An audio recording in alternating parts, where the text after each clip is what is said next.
Thank you very much for that introduction. Is the mic okay? Okay, all right. I am Dr. Erika Jackson, and I specialize in sort of the gamut of American history, but predominantly late 19th, early 20th century American history.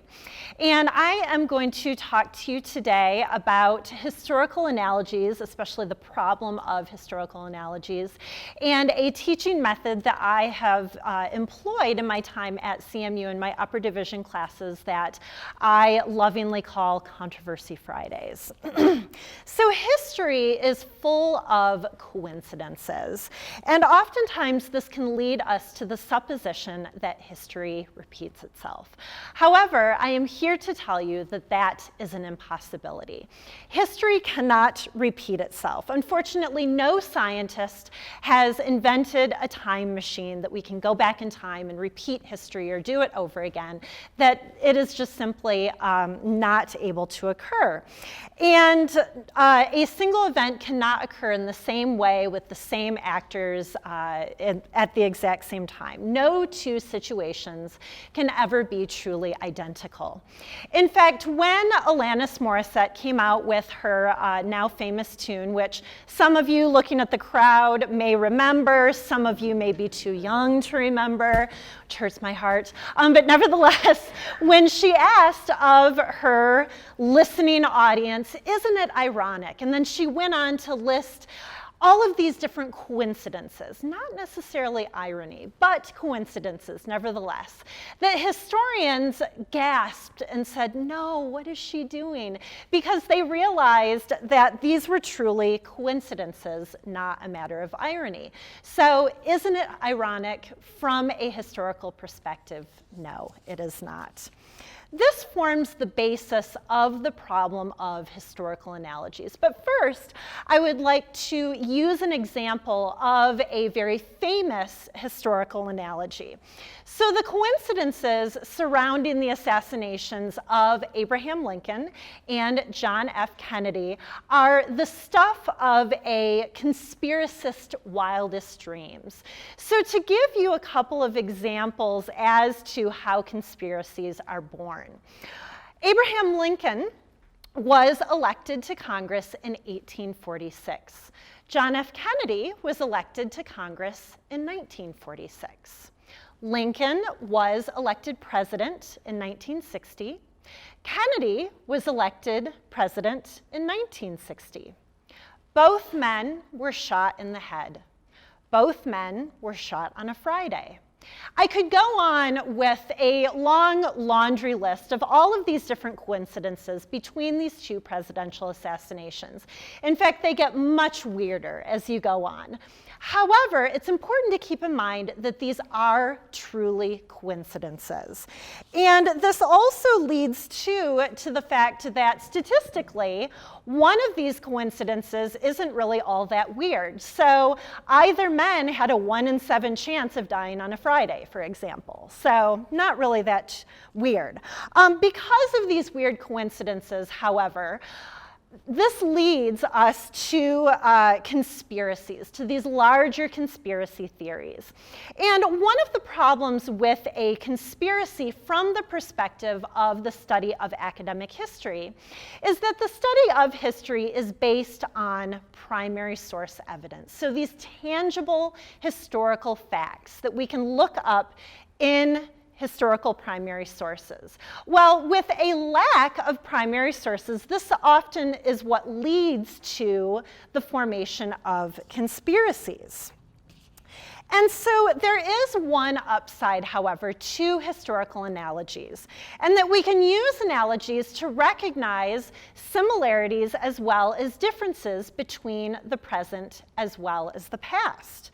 When I envisioned of the pedagogical method of Controversy Friday 4 years ago, I had the goal of presenting a thought-provoking and challenging and sometimes even disturbing look at a contemporary event that is occurring in our moment in time and comparing it to something that has occurred in history, that we may be led to the conclusion that, oh, it's history repeating itself. In 2012, I was teaching my upper division course, which is called U.S. in the 1950s and 1960s.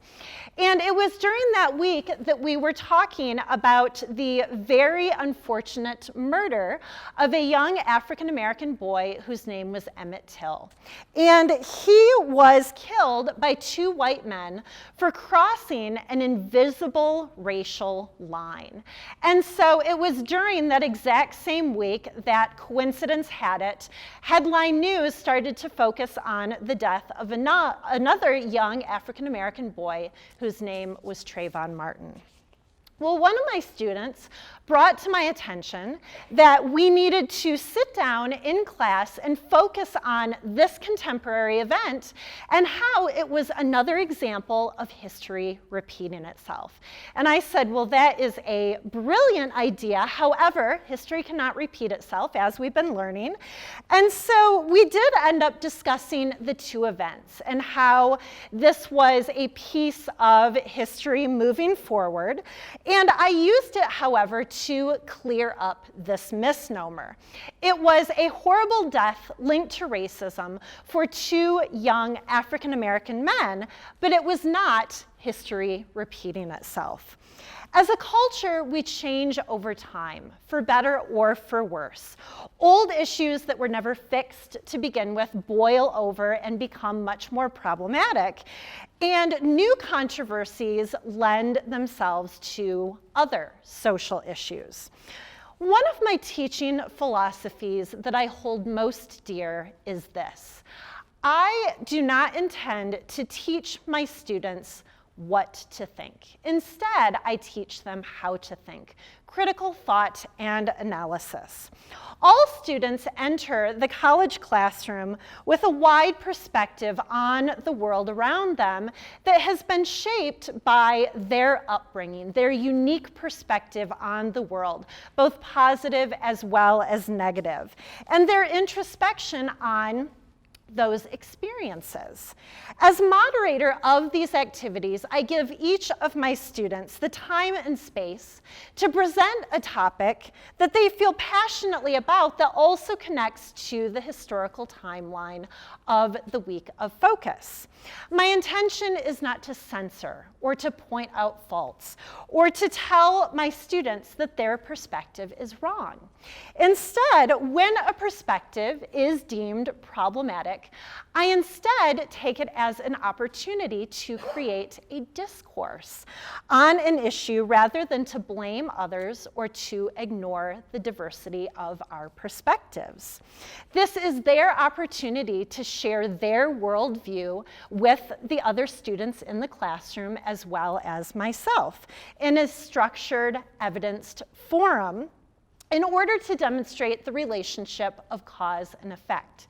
And so you may ask, do I agree with every single perspective that my students offer in my classroom? Of course not.